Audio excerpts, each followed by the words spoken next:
जय। बांके बिहारी लाल की जय।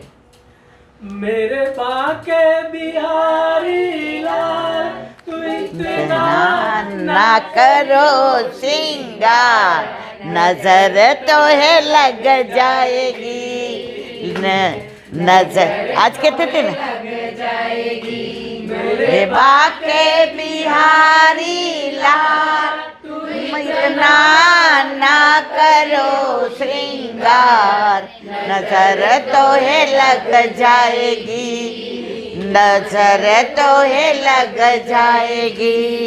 तेरी सूरतिया पे मन मोरा अटका, तेरी सूरतिया पे मन मोरा अटका, प्यारा लगे तेरा पीरा पटका, प्यारा लगे तेरा पीरा पटका। टेढ़ी मेरी मेरी चाल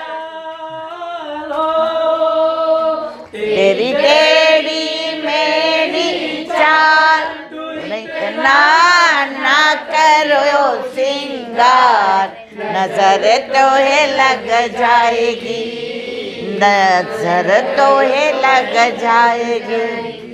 मेरे बाके बिहारी लाल हो, मेरे बाके बिहारी लाल, तुम ना करो श्रृंगार, नजर तो है लग जाएगी नजर तो है लग जाएगी। तेरी मुरलिया पे मन मेरा अटका, तेरी मुरलिया पे मन मेरा अटका, प्यारा लगे तेरा नीला पटका, प्यारा लगे तेरा नीला पटका। घूंघरिया रे बा तेरे गोंगरिया रे बाल, तुम इतना ना करो श्रृंगार, नजर तो है लग जाएगी नजर तो है लग जाएगी। मेरे बाके बिहारी लाल, तू इतना ना करो श्रृंगार, नजर तो है लग जाएगी नजर तो है लग जाएगी।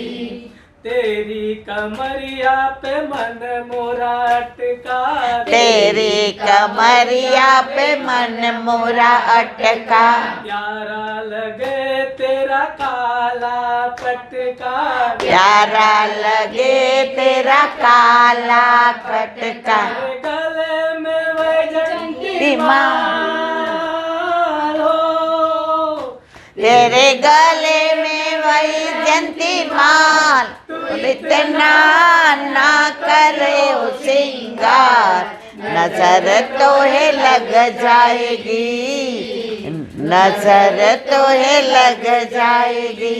मेरे बाके बिहारी लाल, तू इतना ना करो श्रृंगार, नजर तो है लग जाएगी नजर तो है लग जाएगी।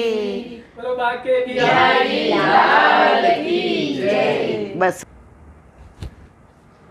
જો વચ્ચે કીર્તન કે ધોળ કે થોડું આમ, એટલે મનને પાછું આમ કોકને જોકું આવતું હોય ને તો વયું જાય, એટલે આનંદ કર્યો. હવે આપણે વાત કરતા હતા ગુસાઈજીને સેવામાંથી વંચિત કર્યા.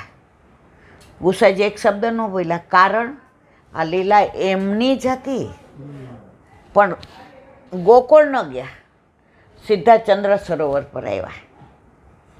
અને 6 મહિના તમે બધા જેટલા વ્રજમાં ગયા હશો એણે દર્શન કર્યા હશે કે ચંદ્ર સરોવર પર વિપ્રયોગના બેઠકજી છે.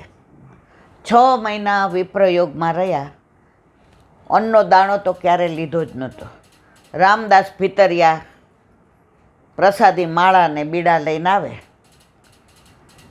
9 વિજ્ઞપ્તિ લખી, એમાં પોતાનો વિરહ, એમાં કયું છે ચંદ્રવલીજી સ્વરૂપ. ખરેખર જે પુષ્ટિમાર્ગીય વૈષ્ણવો છે એણે એકવાર તો નવવિજ્ઞપ્તિ અવશ્ય અર્થ સહિત જોઈ.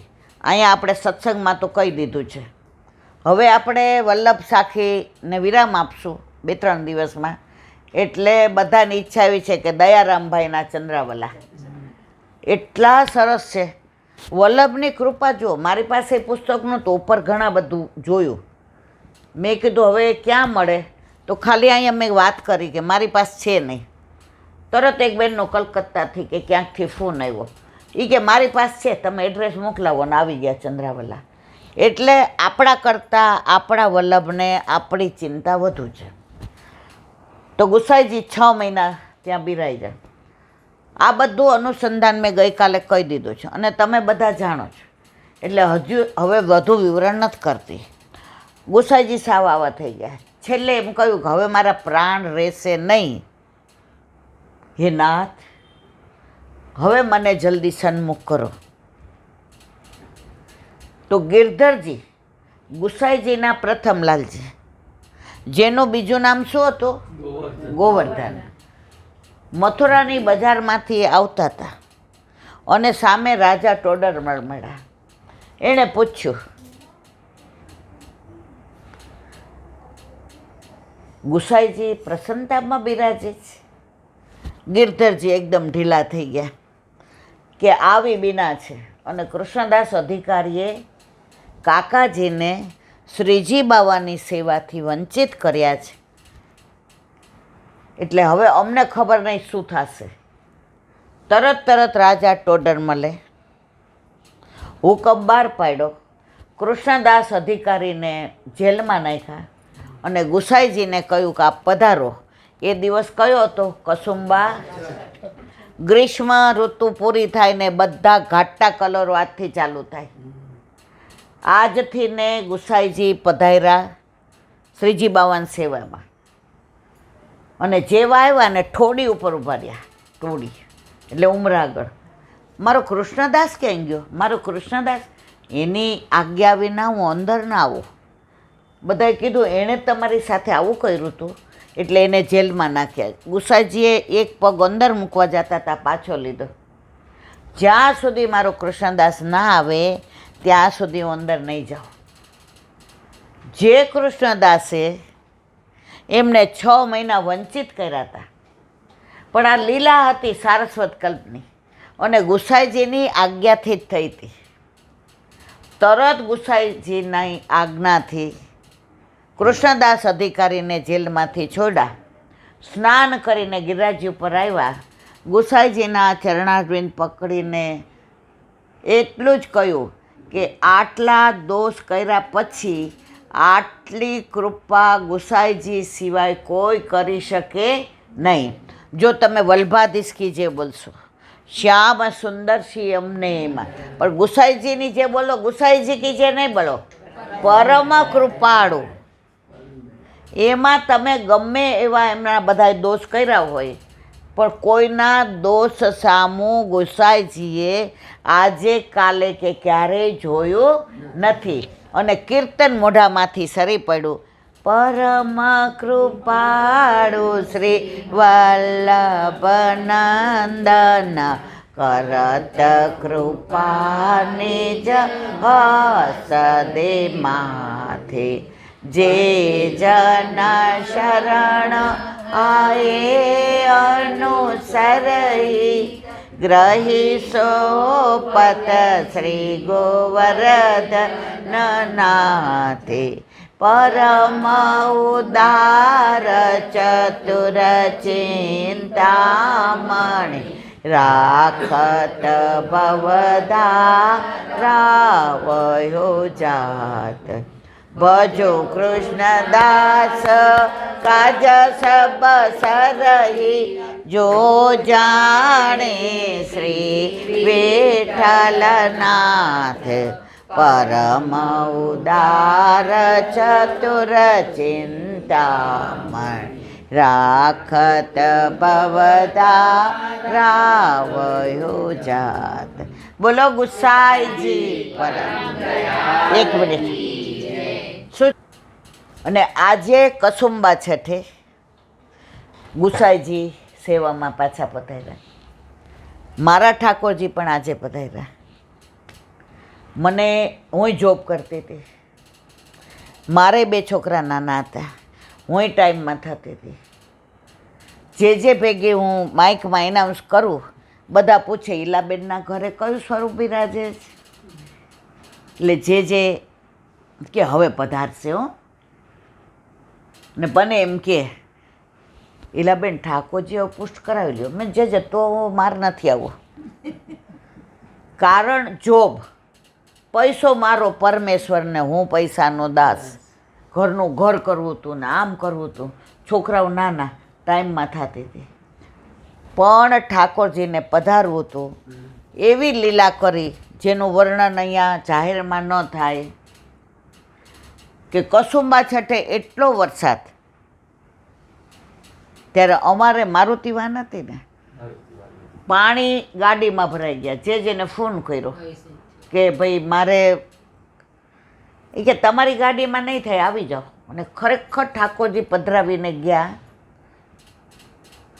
જેનું સ્વરૂપ જોયું, સાક્ષાત યમુનાજીનું સ્વરૂપ, સ્નાન કરેલું ને ઓલો ચુંદડી, લાલ ચુંદડીનો ઉપરનો ને કાનમાં આટલા મોટા કુંડળ ને હાથમાં કોંકો ને આટલું મોટું તિલક ને ઓલા ધોયેલા એટલે ભીના વાળ બધા આમ પેલા, ને થોડીક વાર આમ થઈ ગયા. અને પછી ઠાકોરજી પુષ્ટ કર્યા. બધાના ગાડી ને સ્કૂટર બગડતા હતા. અમે ગયા ત્યારે અમને ન નડ્યું અને આવ્યા ત્યારે ન નડ્યું. અમે એવી જગ્યાએ રહેતા હતા, આ લોકોને ખબર છે કેવી સોસાયટી. એક આટલા નાના બીજાના ગોખલા જેવા ઓલા મંદિરમાં અમારા ઠાકોરજીને પધરાવ્યા. અષાઢ સુદ છઠ એટલે કે કસુંબા છઠે પ્રભુ પધાર્યા. અને આસો મહિનાના પહેલા દિવસે ફ્લેટ લીધો. તમે બધાએ આમાંથી ઘણાએ જોયો હશે. કેવો વિશાળ, જે અમારી ત્રેવડ નહોતી. આ બધી પ્રભુની કૃપા. દીકરો જે અનુકૂળ નહોતો એ ગયો અમેરિકા. ટાઈમની ચિંતા હતી, પ્રભુ પધાર્યા, બીજે મહિને ટાઈમ ગયો. અને સૌથી વિશેષ, નોકરીનો ટાઈમ 7:30 થી 11 અને 2 થી સાંજે 6, પણ આવું 10 વાગે 11 વાગે, કારણ કે હેડ ઓફ ધી ડિપાર્ટમેન્ટ. નોકરી ઠાકોરજીએ છોડાવી દીધી. પ્રભુ સાક્ષાત છે અને છે. મારોય કરોડો જન્મોનો વિરહ કસુંબા છઠે મારા ઘરે મારા પ્રભુ મારા માથે પધરાવ્યા ગુરુદેવે.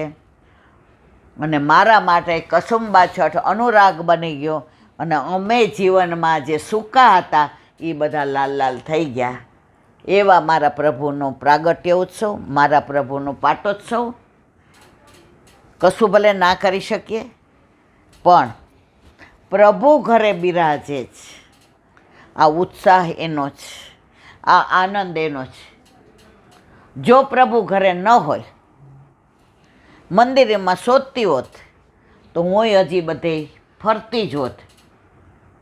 મારા પ્રભુ કહે છે, હવે અત્યાર સુધી તું બહુ ફરી, હું શાંતિથી બેઠો, હવે હું તને ચંચળ થઈને લીલા બતાવીશ, તું હવે સ્થિર થઈ જા. બસ મારા પ્રભુની કૃપા. હવે એક નાની વાત કરી અને આપણા સત્સંગને વિરામ આપીએ, કારણ કે હવે